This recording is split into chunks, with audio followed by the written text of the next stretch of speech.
Okay, first we have the anterior median fissure, which is this blue right here, and that's the deep groove going into the spinal cord. It's a front deep groove. Then we have the posterior median sulcus, which is on the back side, not as prominent. Then at the very center, we have the central canal,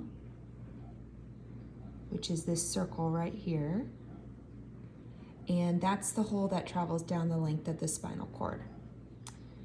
Next, we have gray matter and white matter, and it's labeled based off of dots and colors.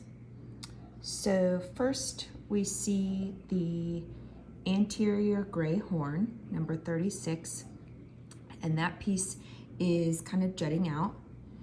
Then we have the lateral gray horn.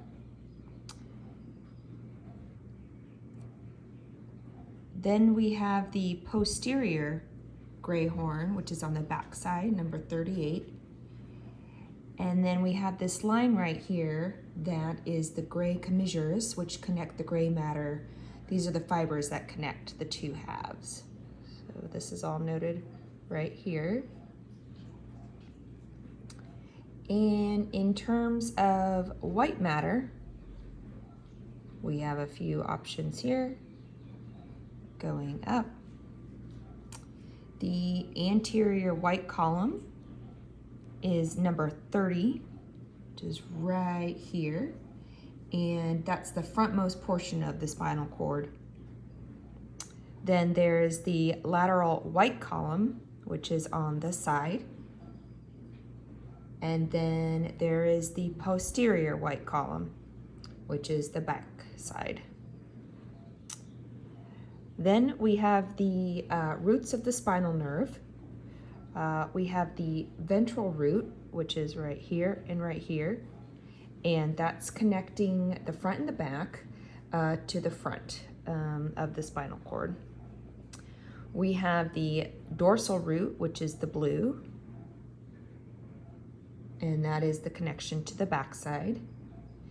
And then we have the dorsal root ganglion, which is the green right here, and that's the bulge that's associated with the dorsal root, and that's the collection of the neuronal cell tissue.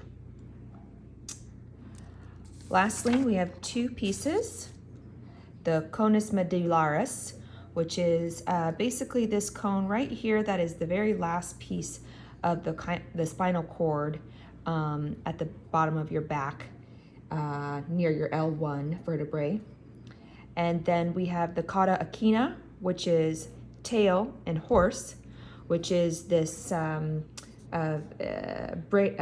of nerves that come down from the conus medullaris.